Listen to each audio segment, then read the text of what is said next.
we're going to try and play Miss Pac-Man. So let me figure out how to start this. Awesome.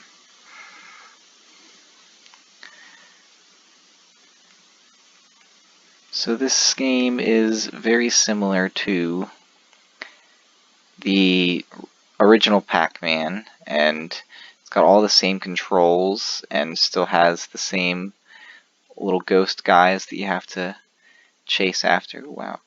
And I guess the only difference would be that this is a female version of Pac-Man, and if I remember correctly from the lesson, there's a sort of story aspect to the game itself, so let's see if I can get to that story by beating one of these levels here. But from the graphics that I'm noticing, you can obviously tell it's like an older game, which, I would expect because it's supposed to be from the early 1980s, and even though it is an emulator, like, I feel like they're still trying to keep the graphics the same. Like, it's not revamped any, it looks like. So alright, looks like I'm gonna beat this first level here. Oh my gosh. So as you can see, I'm not very good at this game, but we're trying it out anyway. But yeah, so the scoring seems pretty straightforward from what it looks like. Each little square you gobble up, you get 10 points. 10 points it looks like. And then if you eat the little ghost guys when you have the little power up, you get 200 for the first guy and then 400 for the next guy. So it kind of adds up for each person you can get for each time you use the little power up that you can eat them. So obviously, to maximize your score, you would want to try to eat the guys as close together as possible, maybe corral them together, and then obviously not dying will help too, but the controls are a little slow with some input lag. But I'm gonna see if I can beat this level and get this story that I've heard exists. Oh my goodness. But what else do I have to talk about?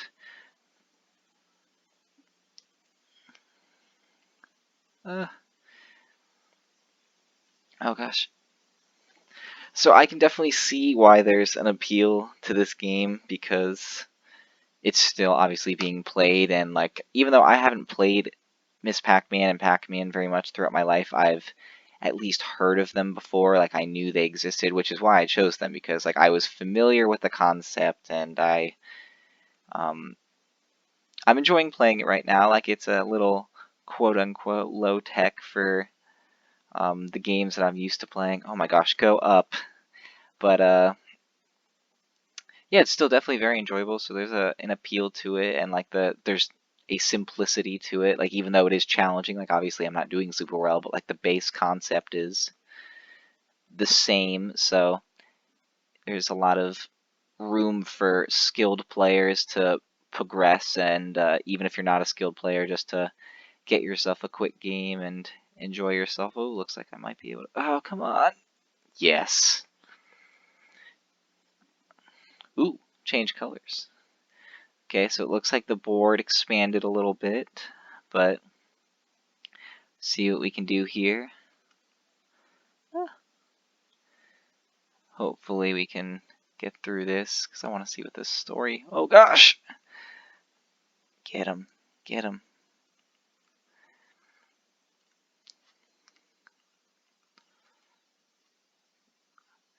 But yeah, like the game itself, like it seems to be running pretty smooth, and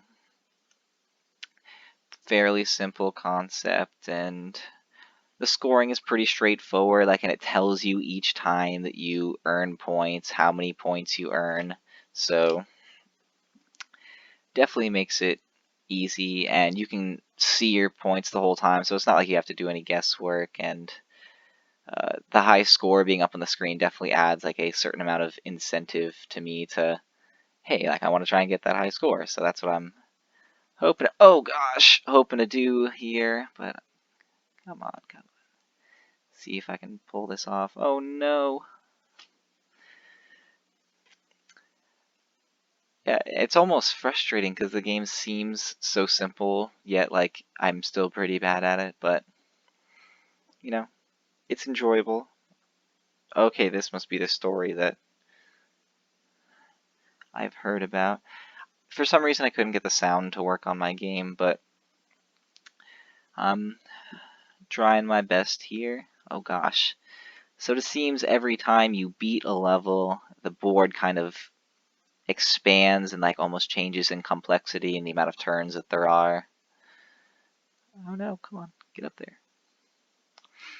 And I think I've noticed if it's similar from Pac-Man that, yeah, each time that you level up, like the amount of time that the ghosts are blue changes. Oh, that is a dead end.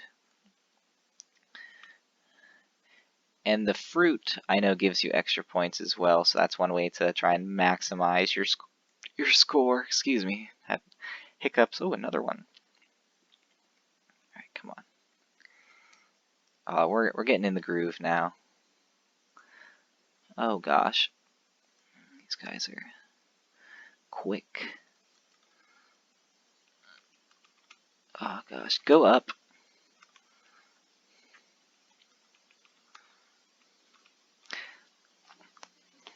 Well, that's my playthrough of Miss Pac-Man. Hopefully it was close to what you were looking for. I know it ran a little long, but let me make sure.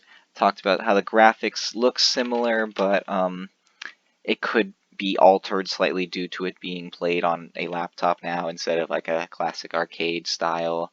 The characters are the same each time through. They have the same little ghost guys in Miss Pac-Man, so they stay in through the whole time.